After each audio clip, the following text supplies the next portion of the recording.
this bank would be there to facilitate that growth. We think that the industry needs a lot of tools and support that it's not getting between the government programs that are traditionally available in markets like the U.S. and U.K., Japan, Korea, etc. But we have tremendous gaps that need to be filled, and what this bank would do is fill those gaps between where the government subsidized programs leave off, and where the private, the global financial markets can come to support nuclear. So I was in New York a few weeks ago when 14 banks announced that they're interested in supporting nuclear. But the problem is, if we have to be pragmatic about this, is nuclear, especially new technologies such as SMRs, are a long way from bankability.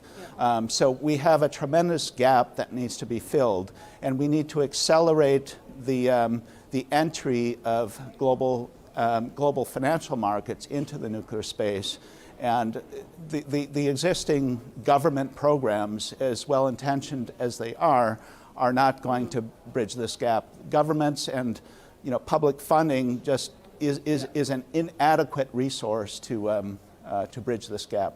وبالنسبة لهذه المفاعلات النووية الصغيرة المعيارية، هل تتوقع انتشارها بشكل أكبر وأن تكون في متناول عدد شركات أكبر؟ We're seeing announcements from big data, for example, from Amazon, from Google, from Microsoft about their entry into the nuclear space, and this is really in SMRs.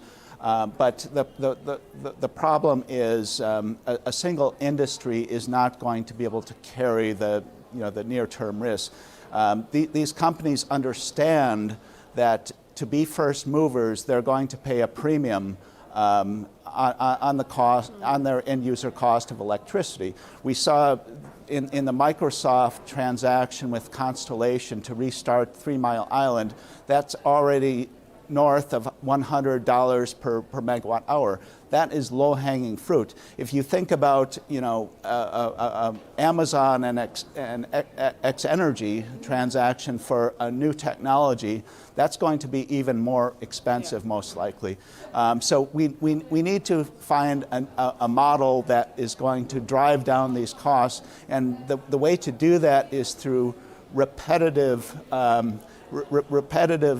successful developments of these new technologies. So we have to rapidly scale and de-risk these new technologies, and it really needs to be throughout the entire supply chain.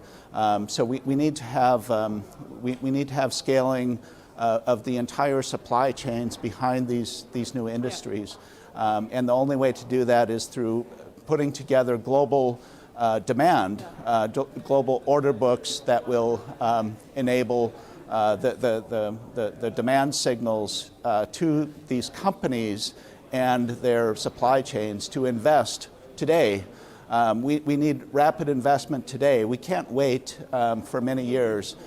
ذكرت الطلب المتزايد على الطاقة النووية من مجال التكنولوجيا، سواء كان مراكز خزن المعلومات الداتا سنترز أو شركات تطوير الذكاء الاصطناعي. هل تتوقع أن هذه الشركات التي تعمل في هذه المجالات وشركات التكنولوجيا مستعدة لتوفير الاستثمارات اللازمة لدعم ونمو قطاع الطاقة النووية بشكل خاص؟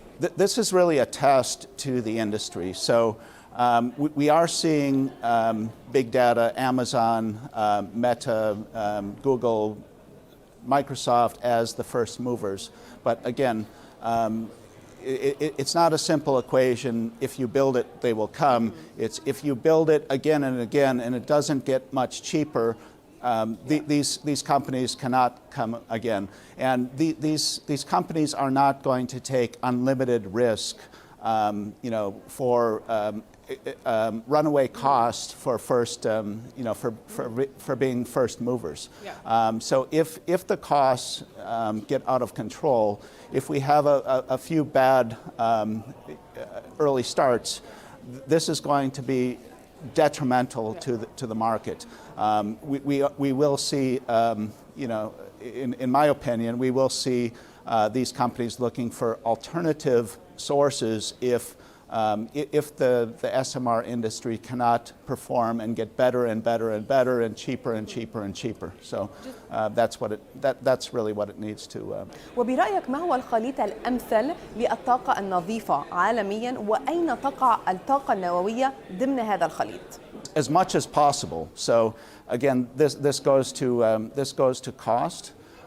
So if nuclear can prove itself to be the low-cost leader in terms of firm, clean generation for not only electricity, but as I said, process heat, other industrial applications, it should become the leader. This is ultimately going to be a policy decision in every country around the world that wants to pursue nuclear. How much nuclear do they want to have in their mix in their specific market? We have seen, for example, France, who has more than 60% of their electricity generation coming from nuclear. So, if countries make the policy decisions to pursue nuclear in a big way as part of their clean energy generation, we think in the next 2.5 decades, by 2050, we could see nuclear as a very significant component of global energy generation, and I don't mean only electricity, but all types of energy generation. وماذا عن الطاقة النووية والهيدروجين؟ هل يمكن استخدام الطاقة النووية معا مع الهيدروجين في آن واحد؟ This goes to cost. So hydrogen has enormous potential in terms of e-fuel, the chemical generation industries. There is a lot of there's a lot of demand for hydrogen, but it needs to be competitive against traditional fossil fuel generation of liquid fuels and other types of aviation fuels, of transport fuels, etc. And we're hearing. I was just at a conference the other day about sustainable aviation fuels and marine fuels. So nuclear has a long way to go. It's very energy intensive to produce hydrogen, to produce these types of fuels, and this also extends to industries like fertilizer, urea and ammonia production. So we need to drive down the costs, and if nuclear can prove to be a low-cost leader in generating hydrogen, it would be likely a dominant source, I would say.